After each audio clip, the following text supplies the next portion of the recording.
नमस्कार दोस्तों, स्वागत है आपका स्टडी फॉर सिविल सर्विसेज में। आजकल क्वेश्चन आ रहे हैं कोऑर्डिनेट ज्योमेट्री के एसएससी सीजीएल में, रिफ्लेक्शन और मिरर इमेज वाले। मैंने 2-3 बार मैं बता चुका हूं वैसे क्वेश्चन सॉल्व करते टाइम, लेकिन कुछ लोगों को अभी भी शायद नहीं समझ में आया, तो उन्होंने बोला है कि एक बार मैं फिर से बना दूं, इसी पे वीडियो बना दूं।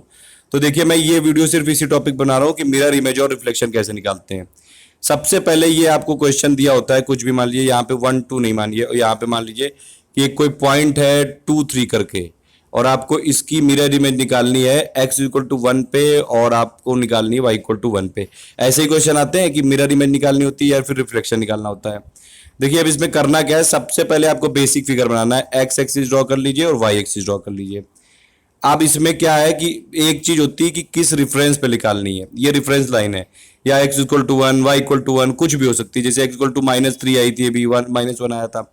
x इक्वल टू 1 वाली लाइन ये है, ठीक है। x इक्वल टू 2 वाली लाइन ये है पूरी, x इक्वल टू 3 वाली लाइन ये है, x इक्वल टू 4 वाली लाइन ये है, x इक्वल टू 5 वाली लाइन ये है, x इक्वल टू -1 वाली ये है पूरी, x इक्वल टू -2 ये है, -3 ये है, -4 ये है। ऐसे आपने ये लाइन ड्रॉ कर ली। सब एक एक स्टेप करके सीखिए। फिर y इक्वल टू 1 क्या होगी, ये वाली लाइन होगी, y इक्वल टू 2 ये वाली, y इक्वल टू 3 ये वाली, y इक्वल टू -1 -2 -3 ये वाली होगी, ठीक है। ये कॉन्सेप्ट समझ में आया। पहले आप लाइन खींच लीजिए, उसको रफ जो भी पेपर आपको मिलेगा, ठीक है। पहला स्टेप हो गया। अब दूसरा, आपको पॉइंट लोकेट करना है। वन मान लीजिए पॉइंट हमारा था 2 3, ठीक है। पॉइंट आपको लोकेट करना है। देखिए, पहला कोऑर्डिनेट होता है इसका x कोऑर्डिनेट, दूसरा होता है y कोऑर्डिनेट। 2 3 यानी कि 2 डिस्टेंस x पे गए और 3 डिस्टेंस आप गए y पे, तो ये हो गया आपका पॉइंट P। अब आपको निकालना है इसको। तो पहले आपने क्या किया, पहले बेसिक फिगर ड्रॉ कर लिया, ये है x ये y। फिर जो लाइन के अकॉर्डिंग निकालना है वो आप ड्रॉ कर लिए। मान लिए x इक्वल टू 1 के निकालना है, तो ये x इक्वल टू 1 ड्रॉ कर ली, तो x इक्वल टू 1 हमने ड्रॉ कर ली। अब आपको इस पे निकालना है रिफ्लेक्शन या फिर मिरर इमेज। अब देखिए, इसमें करते क्या है, जो ये P पॉइंट है, इससे पहले आप इस जो ये लाइन है इसकी परपेंडिकुलर डिस्टेंस मेजर करिए, वो वही x कोऑर्डिनेट हो जाएगा। देखिए, ये P पॉइंट क्या है, 2 यूनिट है ये, और x की इक्वल टू 1, ये 1 यूनिट ये हो गई और 1 यूनिट ये हो गई। मतलब कि ये जो पॉइंट है ये इस x इक्वल टू 1 वाली लाइन से 1 यूनिट दूर है डिस्टेंस, ठीक है। तो इसका जो रिफ्लेक्शन होगा वो भी, या फिर मिरर इमेज होगी, वो भी इसी परपेंडिकुलर को आप आगे बढ़ाएंगे तो 1 यूनिट दूर होगी।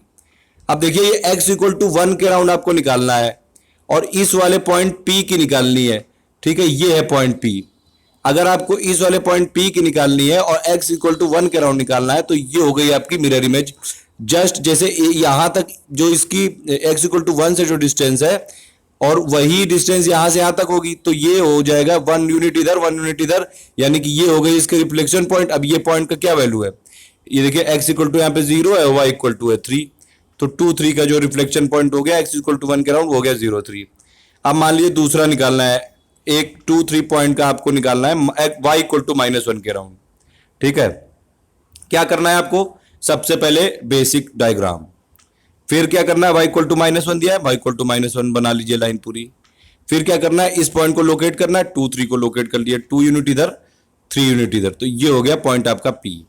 अब इस पॉइंट की आपको इस लाइन के अराउंड मिरर इमेज निकालनी है।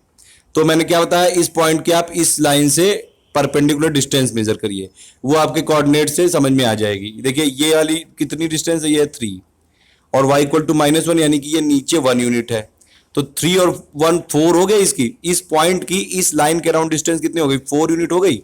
तो 4 यूनिट का जो मिरर रिफ्लेक्शन होगा या फिर इमेज होगी, वो भी यहां से लेके डायरेक्टली परपेंडिकुलर को आगे बढ़ाएंगे तो 4 यूनिट आगे जाएगी, ठीक है। तो ये हो गई आपकी 4 यूनिट, और ये है आपकी 1 यूनिट। तो यानी कि इस पॉइंट की जो वैल्यू होगी वो y इक्वल टू हो जाएगा आपका कितना, देखिए x तो इसमें 2 ही रहेगा, क्योंकि इसमें इस पॉइंट को आपको आगे बढ़ाना है, तो x वाली तो डिस्टेंस सेम ही है, ये x 2 ही रहेगा, और y की वैल्यू कितनी हो जाएगी, 1 ये और 4 ये नीचे, तो नीचे की तरफ 5 यूनिट यानी कि -5।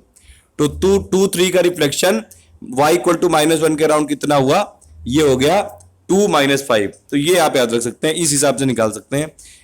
तो ये आपको ये समझ में आ रहा होगा, ऐसे आप निकाल सकते हैं। इसमें जो भी है, जितनी भी कैसा भी आपके पास आ जाए। मान लीजिए एक और एग्जांपल मैं करके बता देता हूं कि x इज इक्वल टू -5 के अराउंड आपको निकालना है पॉइंट। मान लीजिए पॉइंट है आपका 2,4, ये पॉइंट को आपको x इक्वल टू -5 के अराउंड निकालना है। सबसे पहले वही अपना ये डायग्राम किया, एक्स एक्सिस बोली, वाई एक्सिस बना दी, ठीक है। एक्स इक्वल टू -5 के अराउंड निकालनी है, मतलब -5 बना दी। 1 2 3 4 5 ये वाली लाइन के अराउंड निकालना है आपको। फिर पॉइंट बना लीजिए 2 4, 1 2 और 1 2 3 4, तो ये हो गया पॉइंट। से बहुत जल्दी जल्दी हो सकता है, ये जल्दी से एक बार अपने में कर दिए, मैं बताने में मुझे, मैं समझा रहा हूँ स्टेप वाइज, इसलिए लेट हो रहा है, ठीक है। तो 2 4 हो गया, ये पॉइंट हो गया, इसको आपको इस लाइन के अराउंड निकालना है। अब बस इस लाइन की देखिए यहां से डिस्टेंस कितनी है, 2 है, इसकी यहां से डिस्टेंस कितनी है, 5 है, ठीक है। तो 5 और 2 हो गया 7। तो ये वाला जो पॉइंट है यहां से इस लाइन की जो परपेंडिकुलर डिस्टेंस है वो 7 है, यानी कि इसका इमेज जो होगा वो 7 यहां से दूरी और होगा। तो ये आपके पास 7 यूनिट हो गया, प्लस यहां से यहां तक जो ये रेफरेंस वाला पॉइंट है ये तो 5 है, इस पॉइंट का 7 दूरी है, लेकिन इसको आपको, इस पॉइंट का आपको रिफ्लेक्शन निकालना है इस लाइन के राउंड।